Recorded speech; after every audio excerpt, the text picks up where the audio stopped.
Hello everyone, we are Group 15. We're here to present you with our alarm clock timer. I'm Ziyuan Chu. I'm Feng Tai. I'm Mincheol Kim. So here's our detailed block diagram.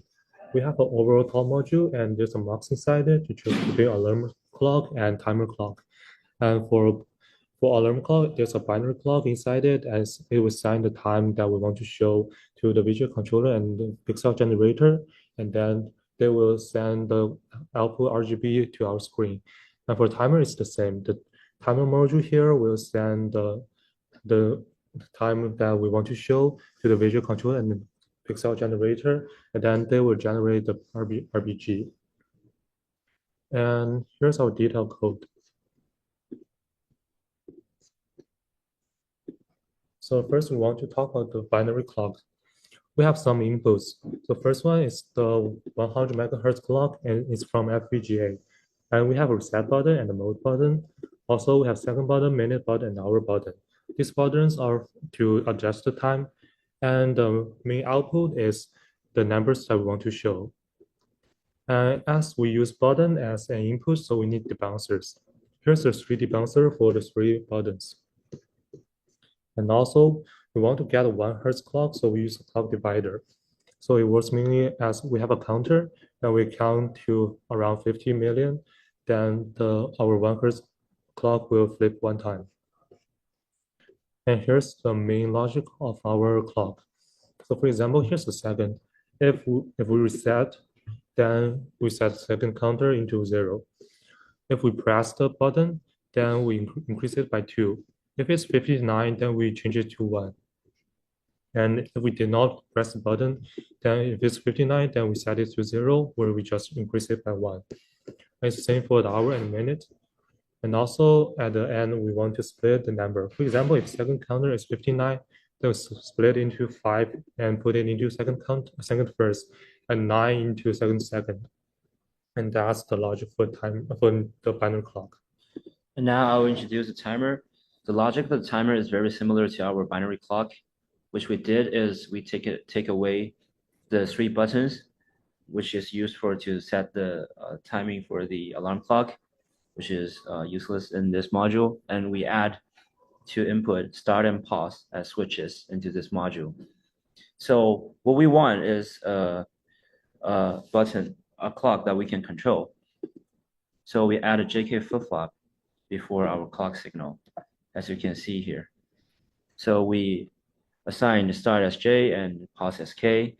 So whenever J is 1, the Q will be 1. And whenever the mode is on timer mode, there will be a clock 1 signal, which is high, and the clock can start ticking. And whenever the pause is high, then the Q is low, then the clock 1 will be low. And there will be no signal for the clock, for the timer, and the clock will stop ticking. That's basically what we did for the timer. And we noticed that when we are pressing the restart actually reset the reading for the unused mode as well. We want to avoid that case, so we just did a simple logic gate here. So we assigned a wire called reset2 to mode ended with reset in timer function, because our select line for timer is 1, and we did the same for the binary clock. We assigned a wire called reset1 to the inverse of the mode ended with reset, and that helped us to correctly reset our readings. And then I will go over visual controller very quickly. So the visual controller mainly just track the position and send horizontal sync and vertical sync to the pixel generator. And so if it's in the pause area, then the horizontal sync will be 1. And same for the vertical sync. And also there's a display true.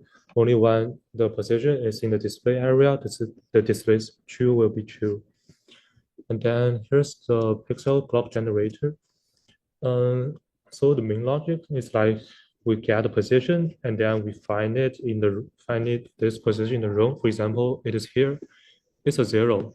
So we go back to pixel clock generator. If it's 0, then we just give it a color as black. Otherwise, we give it as white. So finally, we also have some code that was not added to our final top module. So we have this countdown binary clock, which functions very similar to our binary clock function, using the same variables and the same logic. However, right here, instead of adding one, we would be subtracting one, like you would see it in your typical timer. But we were having issues implementing this into the VGA, and due to a time constraint, we weren't able to implement this into our overall top module. Furthermore, we decided to experiment by trying to get a real-time clock so that we can get like alarm functionalities and be able to set alarms at specific times. And so in order to do this, we used MATLAB to actually create a real-time clock. And this clock would generate a real-time clock, and these 4 through 6, it stands for the hour, minute, and seconds.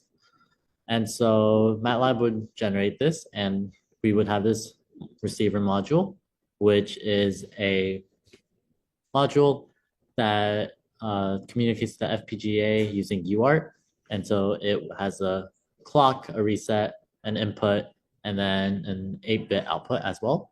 And so this was UART module. And so we would actually use this to instantaneate our real-time clock. However, we were having issues converting the serial data of it to usable data that we can then display on our VGA, and unfortunately, we weren't able to get this working as well.